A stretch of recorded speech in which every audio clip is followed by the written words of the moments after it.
Good morning, good afternoon, good evening, good night. Depending on where you are in this world, God bless you.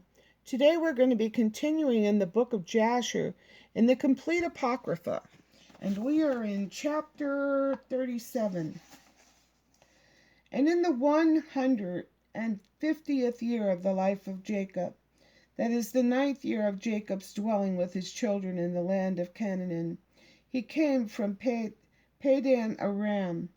And in those days Jacob journeyed with his children from Hebron. And they went and returned to the city of Shechem, they and all belonging to them. And they dwelt there. For the children of Jacob obtained good and fat pasture for their cattle in the city of Shechem. The city of Shechem having then been rebuilt, and there were in it about 300 men and women. And Jacob and his children and all belonging to him dwelt in the part of the field which Jacob had bought from Hamor, the father of Shechem, when he came from Padan Aram, before Simeon and Levi had smitten the city. And all those kings of the Canaanites and the Amorites that surrounded the city of Shechem heard that the sons of Jacob had again come to Shechem and dwelt there. And they said, Will the sons of Jacob the Hebrew again come to the city and dwell therein, after that they have smitten its inhabitants and driven them out? Will they now return and also drive out those who are dwelling in the city, or slay them? All the kings of Canaan again assembled, and they came together to make war with Jacob and his sons. And Jashub, king of Tapnach, sent also to all his neighboring kings, to Elan, king of Gaash, and to Heir, king of Shiloh, and to Parathon, king of Chazaz, and to Susi, king of Sarton, and to Laban, king of Beth Chorin, and to Shebir, king of Othanimah, saying, Come up to me and assist me, and let us smite Jacob the Hebrew and his sons, and all belonging to him, for they are again come to Shechem to possess it, and to slay its inhabitants as before. And all these kings assembled together and came with all their camps, a people exceedingly plentiful, like the sand upon the seashore. And they were all opposite to Tapnach, and Jashub, king of Tapnach, went out to them with all his army, and he encamped with them opposite to Tapnach, without the city. And all these kings they divided into 7 divisions, being 7 camps against the sons of Jacob. And they sent a declaration to Jacob and his sons, saying, Come you all out to us, that we may have an interview together in the plain, and revenge the cause of the men of Shechem, whom you slew in their city. And you will now again return to the city of Shechem, and dwell therein, and slay its inhabitants as before? The sons of Jacob heard this, and their anger was kindled exceedingly at the words of the kings of Canaan. And the 10 of the sons of Jacob hastened and rose up, and each of them girt on his weapons of war. And there were 102 of their servants with them, equipped in battle array. And all these men, the sons of Jacob with their servants, went toward these kings, and Jacob their father was with them. And they all stood upon the heap of Shechem. And Jacob prayed to the Lord for his sons, and he spread out his hands to the Lord, and he said, O God, you are an almighty God. You are our Father. You did form us, and we are the works of your hands. I pray you deliver my sons through your mercy from the hand of their enemies, who are this day coming to fight with them, and save them from their hand. For in your hand is power and might, to save the few from the many. And give unto my sons your servants strength of heart and might to fight with their enemies, to subdue them, and make their enemies fall before them. And let not my sons, their servants, die. Let Let not my sons and their servants die through the hands of the children of Canaan. But if it seems good in your eyes to take away the lives of my sons and their servants, take them in your great mercy through the hands of your ministers, that they may not perish this day by the hands of the kings of the Amorites. And when Jacob ceased praying to the Lord, the earth shook from its place, and the sun darkened. And all these kings were terrified, and a great consternation seized them. And the Lord hearkened to the prayer of Jacob, and the Lord impressed the hearts of all the kings and their host with the terror and awe of the sons of Jacob. For the Lord caused them to hear the voice of chariots, and the voice of mighty horses from the sons of Jacob, and the voice of a great army accompanying them. And these kings were seized with great terror at the sons of Jacob. And while they were standing in their quarters, behold, the sons of Jacob advanced upon them with 112 men, with a great and tremendous shouting. And when the kings saw the sons of Jacob advancing toward them, they were still more panic-stricken, and they were inclined to retreat from before the eyes of the sons of Jacob, as at first, and not to fight with them.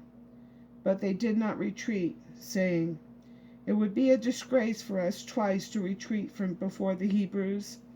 And the sons of Jacob came near, and advanced against all these kings and their armies. And they saw, and behold, it was a very mighty people, numerous as the sand of the sea. And the sons of Jacob called up unto the Lord, and said, "Help us, O Lord, help us and answer us, for we trust in you. And let us not die by the hands of these uncircumcised men, who this day have come against us." And the sons of Jacob girt on their weapons of war, and they took in their hands each man his shield and his javelin, and they approached to battle. And Judah the son of Jacob ran first before his brethren, and 10 of his servants with him. And he went toward these kings. And Jasher king of Tapnach also came out first with his army before Judah. And Judah saw Jasher and his army coming toward him, and Judah's wrath was kindled, and his anger burned within him. And he approached to the battle with Judah, in which Judah ventured his life. And Jasher and all his army were advancing toward Judah, and he was riding upon a very strong and powerful horse. And Jasher was a very valiant man, and covered with iron and brass from head to foot. And while he was upon the horse, he shot arrows with both hands from before and behind, as was his manner in all his battles. And he never missed the place to which he aimed his arrows. And when Jasher came to fight with Judah, and was darting many arrows against Judah, the Lord bound the hand of Jasher, and all the arrows that he shot rebounded upon his own men. And notwithstanding this, Jasher kept advancing toward Judah to challenge him with the arrows, but the distance between them was about 30 cubits. And when Judah saw Jasher darting out his arrows against him, he ran to him with his wrath-excited might.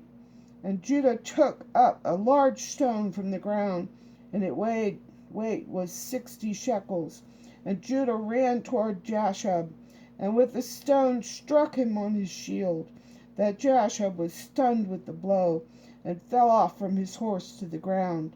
And the shield burst asunder out of the hand of Jasher, and through the force of the blow sprang to the distance of about 15 cubits, and the shield fell before the second camp. And the kings that came with Jasher saw at the distance the strength of Judah the son of Jacob, and what he had done to Jasher, and they were terribly afraid of Judah. And they assembled near Jasher's camp, seeing his confusion. And Judah drew his sword and smote 42 men of the camp of Jasher. And the whole of Jasher's camp fled before Judah, and no man stood against him. And they left Jasher and fled from him, and Jasher was still prostrate upon the ground. And Jasher, seeing that all the men of his camp had fled from him, hastened and rose up with terror against Judah, and stood upon his legs opposite Judah. And Jasher had a single combat with Judah, placing shield toward shield, and Jasher's men all fled, for they were greatly afraid of Judah. And Jasher took his spear in his hand to strike Judah upon his head. And Judah had quickly placed his shield to his head against Jasher's spear, so that the shield of Judah received a blow from Jasher's spear, and the shield was split in two. And when Judah saw that his shield was split, he hastily drew his sword and smote Jahab at his ankles and cut off his feet, that Jashub fell upon the ground, and the spear fell from his hand. And Judah hastily picked up Jashub's spear, with which he severed his head, and cast it next to his feet. And when the sons of Jacob saw what Judah had done to Jashub, they all ran into the ranks of the other kings. And the sons of Jacob fought with the army of Jashub, and the armies of all the kings that were there. And the sons of Jacob caused 15,000 of their men to fall, and they smote them as if smiting at gourds, and the rest fled for their lives. And Judah was still standing by the body of Jashub, and stripped Jashub of his coat of mail. And Judah took off the iron and brass that was about Jashub, and behold, 9 men of the captains of Jashub came along to fight against Judah. And Judah hastened and took up a stone from the ground, and with it smote one of them upon the head, and his skull was fractured, and the body also fell from the horse to the ground.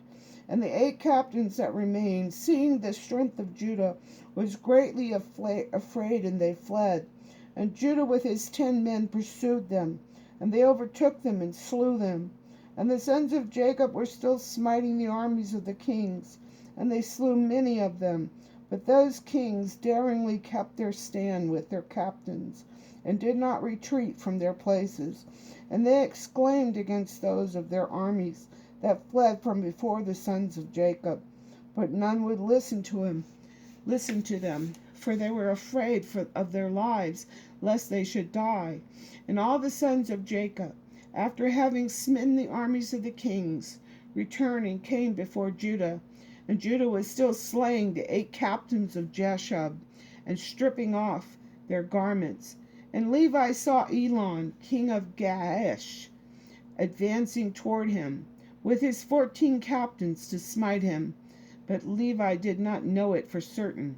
And Elon was with his captains approached nearer. And Levi looked back and saw that battle was given him in the rear. And Levi ran with 12 of his servants, and they went and slew Elon and his captains with the edge of the sword. Whew! Man, what a battle! I tell you what, when I'd seen Judah doing all those things, I'd have probably been running away too. It's an amazing story. I love it. And as always, I love you.